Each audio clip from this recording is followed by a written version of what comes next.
Sin embargo, se señala que para el proceso del desarrollo mismo curricular nuevamente aparece la carencia de competencias y capacidades de los maestros para poder trabajar el tema de la educación intercultural bilingüe. Quiero señalar en este hecho, por ejemplo, el tema de los aprendizajes, porque la pertinencia del currículo se expresa fundamentalmente en aprendizaje. Si es culturalmente pertinente en un escenario de lengua originaria, la pertinencia del currículo es que los niños aprenden, no hay otra forma, bajo las condiciones que el ministerio establezca. Podamos o no podamos compartir, yo por lo menos no comparto mucho que nos centremos en solo matemática y solo comunicación, no la comparto, la digo desde que empezó este sistema. No estoy de acuerdo, pero no se trata de que yo esté de acuerdo. La política dice que medimos comunicación, comprensión lectora y procesos matemáticos. Y ahora estamos entrando a aprender a medir otros también. Pero bueno, es un tema, mirar bajo las reglas del ministerio. Y ahí sí tenemos que decir una cosa. De los resultados de la evaluación censal en cuarto grado, primaria, para el 2018 respecto al 2016, se ha disminuido en casi todos, prácticamente en todos los espacios de aprendizaje. Por ejemplo, en Aymara, el año 2016, los aprendizajes eran 37%, o sea, el nivel de logro de competencia, ¿no es cierto?, nivel 2 de aprendizaje, y el año 2018 está en 0. Miren, fregada, la cosa es bien complicada. En Asianinca era 5.2% el año 2016, y el año 2018 es 2.9%. En Ahuajún era 36.6%, y el año 2018 es 18.9%. En el caso del quechua chanca era 19.6% y el año 2018 es 3.1%. Y en el caso del quechua Cusco Collao era 37.9% el año 2016 y el año 2018 es 18.9%. Y en el Shipibo Conibo era 9.1%, es el único que ha subido y hay que aplaudir a los hermanos Shipibo Conibo. Era 9.1% y ahora es 10.1%, o sea, subió un punto. Es el único espacio, el único escenario lingüístico en el Shipibo Conibo es en el que se ha desarrollado. Lo crítico en realidad y que tiene que ayudarnos a mirar qué es lo que está pasando, tiene que ver con que se ha incrementado el nivel inicio. ¿Recuerdan ustedes las primeras veces en las que se presentaban los resultados de evaluación de aprendizajes? Nuestra preocupación era que en el inicio estaba la mayor cantidad de gente y después no subíamos en el nivel 2, pero nos alegrábamos porque ya el nivel de inicio había sido reducido significativamente y los chicos habían pasado a proceso, que estaban muy cerca de lograr competencias, pero en este caso estamos viendo que lo que se ha incrementado es el tema de los que están en inicio del proceso de aprendizaje. Lo mismo sucede con los resultados de lectura en castellano como segunda lengua. Por ejemplo, en el nivel nacional, de hecho, era 25% y hemos pasado a 10%. Pero en el Aymara era 49% logro nivel 2 y satisfactorio, y el año 2018 es 26.3%.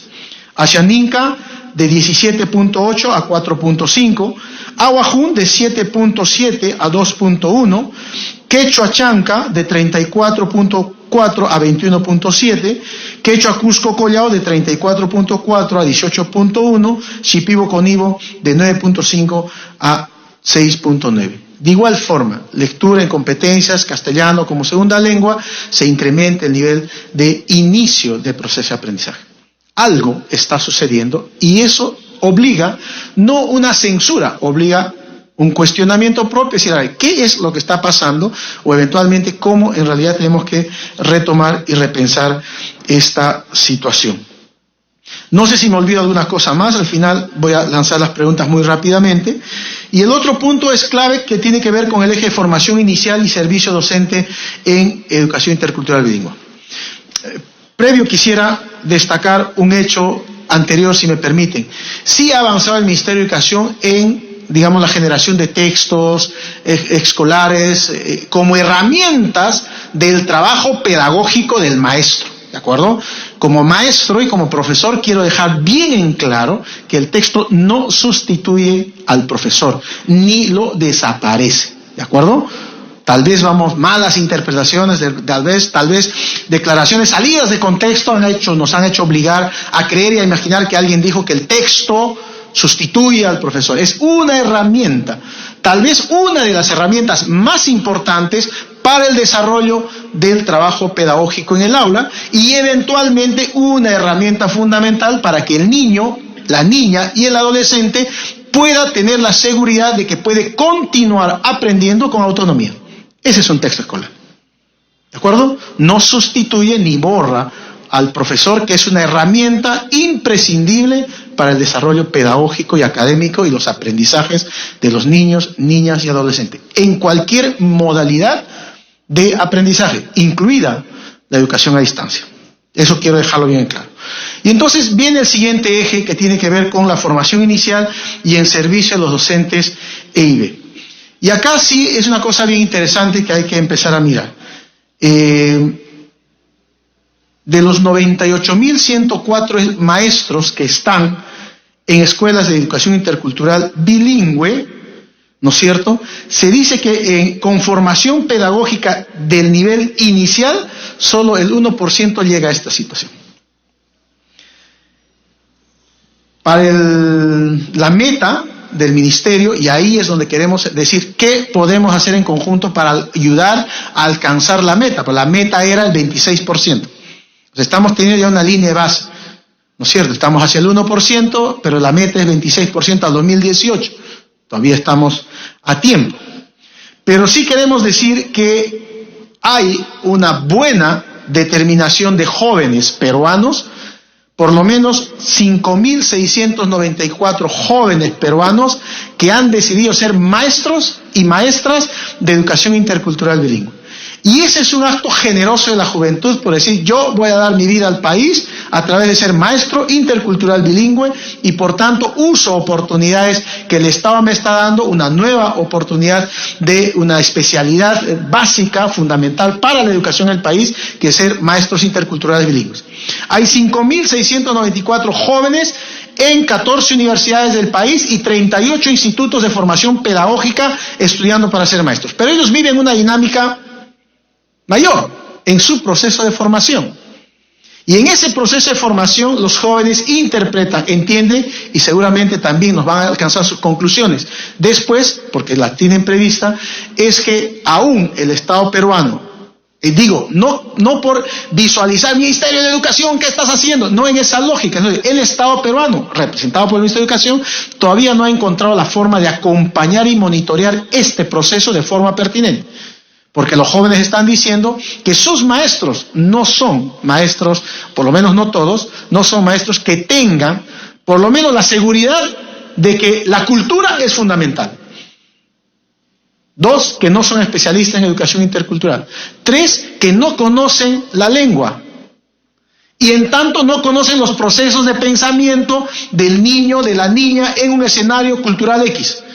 Y por tanto los procesos pedagógicos que tienen que desarrollar estos nuevos maestros con esos niños se trascienden a estrategias metodológicas urbanísticas o tradicionales. Y cuando se encuentran en la cancha para el proceso de la práctica profesional, se dan cuenta que sus procesos no responden a los estilos y formas de pensamiento para aprender en un escenario cultural, ya sea quechua, ya sea amazónico, ya sea andino o ya sea amazónico. Porque de hecho es diferente saber cómo piensa un niño amazónico o andino para poder iniciar un proceso de aprendizaje y decir, este es mi proceso de aprendizaje. A señalar un detalle. Nuestros procesos son escritos, pero los procesos andinos son procesos dialógico-demostrativos. No le dice, a ver niño, niña, saca tu cuaderno, voy a empezar a dictarte sobre X tema o X agenda para desarrollar X capacidad. Sino los procesos de transferencia y competencia, tanto en la zona de escenario urbano y andino, son dialógico-demostrativos. Y entonces, ¿cómo respondes a una pedagogía dialógica demostrativa? Porque no le dice a su hijo, hijo, ven acá, vamos a la chacra, saca tu cuaderno con lapicero rojo y con mayúsculas pon el título, Chaki Tajlia. No le dices. Lo lleva al campo, lo lleva a la cancha, lo lleva a la chacra, crían conjuntamente, ambos en conjunto crían la chacra y le demuestra cómo es y cómo se hace. Y entonces la transferencia de la capacidad es dialógica demostrativa. Pero los procesos que están recibiendo los chicos son procesos más citadinos, urbanísticos, y por eso es que se han encontrado en complicaciones. Y claro, y por eso es que también regresan felices de la práctica, porque dicen, descubrí una cosa diferente a la que me ha dicho el profe, ya sé cómo piensa un niño para hacer una práctica pedagógica, pero me hubiera gustado que ese profesor me hubiese alertado sobre el tema.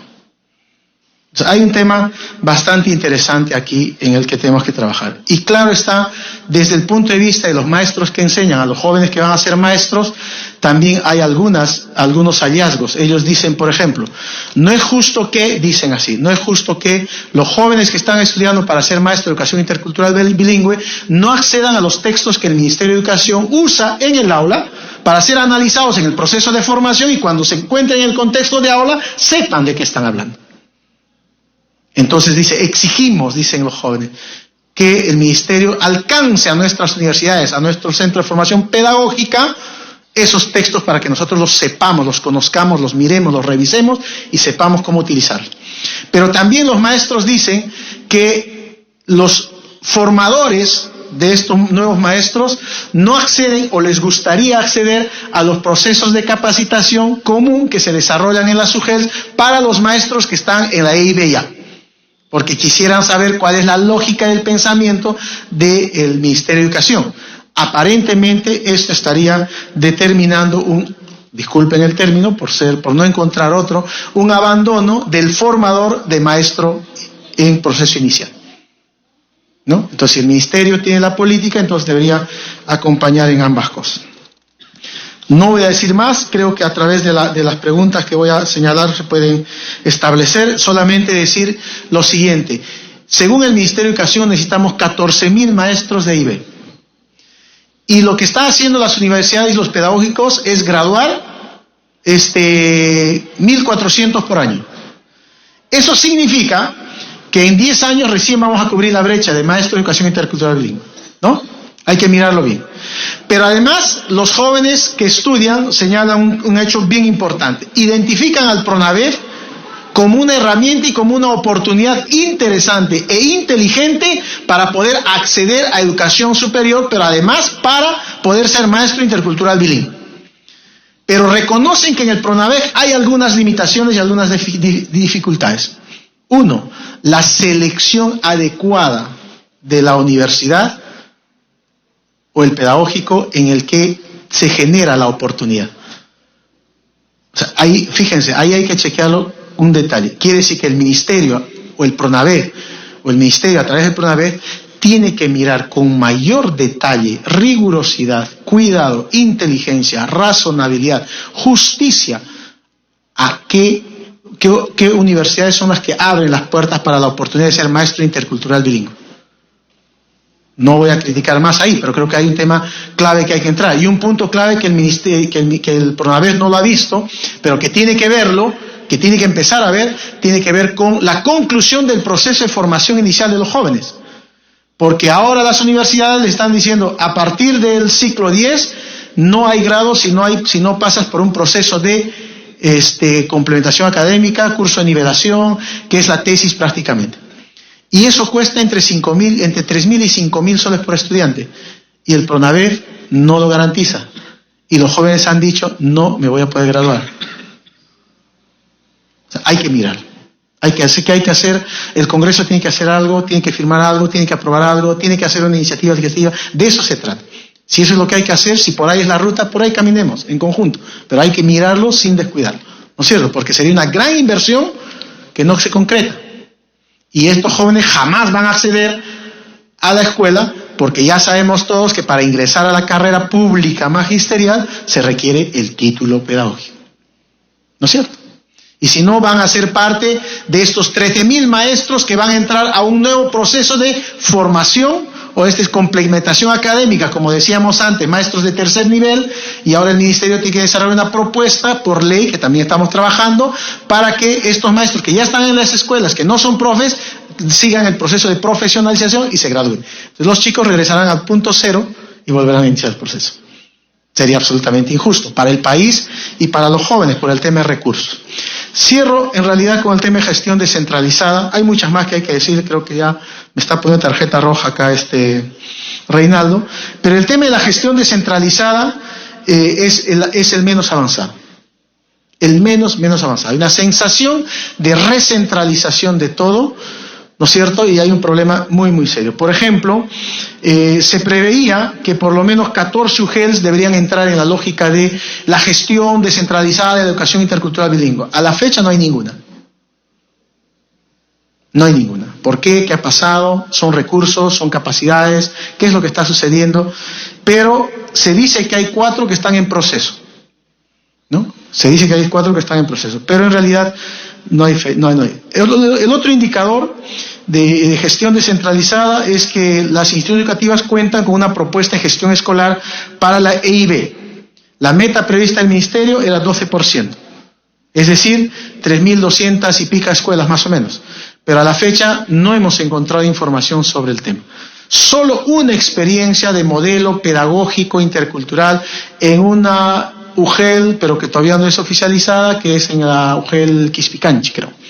¿Ya? Pero no existe este tema de modelo. Y entonces, además aquí, por ejemplo, solamente permítame leer este párrafo en el que dice: los actores educativos manifestaron que se percibe que en este eje 4 es el menos trabajado durante esta temporada y consideran poco compromiso de la UGEL en el fortalecimiento de capacidades docentes para la propuesta IB. Por ejemplo, tengo que señalar abiertamente, con todo respeto, insisto, que en mi región, ¿no es cierto?, me ha causado absoluta extrañeza que 14 directores más un director regional digan no queremos IB. O sea, es una locura. Algo no está bien. Y hemos hablado con los chicos que no se dice está mal, ¿no es cierto? Algo no está bien. Pero ¿qué sí hemos hecho bien y por qué razón retornamos a un punto aparentemente cero? Entonces aquí se señala, no hay compromiso en el fortalecimiento de capacidades para docentes en la propuesta IB, la norma técnica de acompañamiento se ha implementado después de marzo, la distribución de instituciones educativas para el acompañamiento pedagógico se da solo en algunas instituciones y en algunas UGELs, no siendo representativa a nivel local, ni regional ni nacional, no hay especialistas de IB en plazas orgánicas, falta de valoración de la carrera IB, docentes desconocen la parte de la cultura de la comunidad. Y aquí sí hemos llegado a un tema bien interesante, porque una de las cosas que se ha encontrado con los maestros y con los jóvenes es una cosa bien curiosa y habría que anotarla bien. Porque se ha encontrado que los maestros conocen la lengua, hablan la lengua, se expresan en la lengua originaria, pero piensan en castellano. Es decir, no conocen la cultura. Usan la lengua para transmitir y transferir como siempre se ha hecho. Los procesos sociales estigmatizados, afirmados, que tienen que ver no con la cultura propia, sino con la cultura, la otra cultura, por decir una forma. Entonces, no basta hablar la lengua, dicen los chicos, sino se tiene que profundizar el tema de la cultura como tal. Y lo que se dice es que los maestros no conocen la cultura. Es bien delicado lo que se dice, pero es importante señalar. Y en tanto, muy brevemente, sobre los 4 ejes, decirle a nuestra viceministra, a Nora y a todos ustedes, es que hemos concluido algunas preguntas que se las vamos a entregar, que de hecho no las tendrá que responder ahora, pero podríamos tener en adelante una reflexión más escrita y servirá también para que algunas entidades podamos trabajar. Sobre el acceso, permanencia y culminación oportuna del estudiante en pueblos originarios, nos surgen algunas preguntas. ¿Cuál es la estrategia para disminuir la repitencia de los estudiantes de lenguas originarias? ¿Cómo replantear estrategias para que los docentes mejoren sus competencias lingüísticas en lenguas originarias? ¿Cómo pasar de evaluación de dominio de lengua originaria a certificación, comunicación en lenguas indígenas y originarias en contextos culturales a través o a cargo del Ministerio de Cultura o eventualmente el CINEACE? Es un tema interesante. ¿Cómo dar más peso al conocimiento de la cultura, la cosmovisión andino-amazónico, que en los procesos de contratación y nombramiento docente? En currículum pertinente, lo que se nos ocurre fue cuál es la estrategia del Minedu para monitorear el uso adecuado de los cuadernos de trabajo y material educativo, qué ajustes se implementará para que la capacitación específica a docentes de formas de atención de aula, multigrado, comprensión lectora, etcétera, cómo asegurarse que las instituciones educativas implementan la propuesta pedagógica IB cómo mejorar el logro de aprendizaje y desarrollo integral de los estudiantes en instituciones educativas de educación intercultural bilingüe. A nivel de formación inicial y servicio docente, creemos que habría que empezar a cuestionar sobre ¿es posible contar con acompañantes certificados? ¿Qué acciones están? En este tema de acompañantes certificados, también nos han preguntado cuándo se implementa el tercer eje de la carrera de la formación pedagógica, que habla con formación pedagógica, es decir, en el desempeño de los maestros por ley hay una que eventualmente no se implementa y está en relación a ello. ¿Es posible contar con acompañantes certificados? ¿Qué acciones se están avanzando para que el acompañante forme parte de la carrera profesional magisterial, que es lo que decía? ¿Qué instancia asume la responsabilidad de supervisar y monitorear las universidades e ISP con carrera de educación intercultural bilingüe? ¿Cómo incorporar a los sabios de las localidades para que se incorporen como docentes universitarios en las carreras de EIB? ¿Cuáles son los mecanismos para que los 1.500 egresados de este año se incorporen a procesos de contrato el próximo año en el marco del cumplimiento del compromiso de PRONAVEC, ¿no es cierto?, que dice yo invierto en ti y tú tienes que servir a mi país? O sea, ¿cómo se garantiza esa situación? ¿Cuáles son las coordinaciones que está emprendiendo para que el Minedu priorice e incremente las becas para formación docente IB que se otorgan a través del PRONAVEF, porque se han reducido considerablemente, ahora solo hay 83 para el año? Y a nivel de gestión descentralizada y participación social, nos planteamos si ninguna UGEL a nivel nacional cuenta con un modelo de gestión educativa para la IB, cómo gestionan la implementación en sus instituciones educativas, cómo articular la educación comunitaria en la EIB.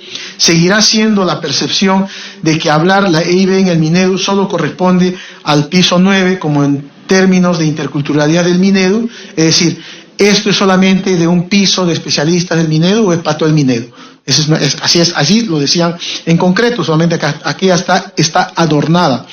¿Cómo hacer para que la EIB y las DREC y la SUGEL no se reduzcan al especialista de EIB y más aún cuando no se encuentra en el CAP? ¿Cuál es la decisión política del Minedu para impulsar la construcción de los modelos de gestión para la EIB en las DREC y en la UGEL? ¿Y por qué los que actualmente han iniciado ya van por su 5º año y aún no se consolidan? ¿Cómo articular el trabajo del Ministerio de Cultura y las direcciones concentradas del Minedu, la DREC y la UGEL como política de implementación de la política de interculturalidad? Entonces son algunas reflexiones que nosotros, igual como parte de este evento, vamos a entregar a nuestra viceministra y luego seguramente serán en el futuro materia de también de ir discutiendo, conversando y encontrando las respuestas. Yo solo quiero ratificar lo que los jóvenes en proceso de formación de maestros de educación intercultural bilingüe han señalado.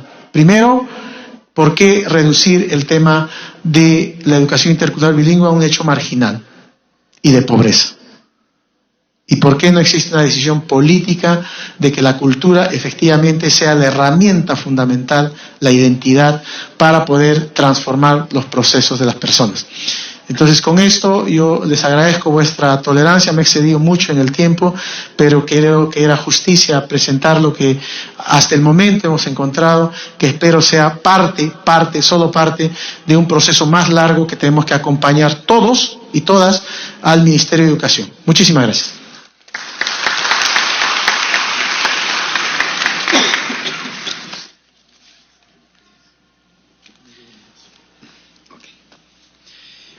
Agradecemos la participación del congresista Edgar Américo Ochoa Peso, coordinador del Grupo de Trabajo Pertinencia Cultural del Derecho a la Educación. Ustedes han recibido una tarjetita, unos papelitos.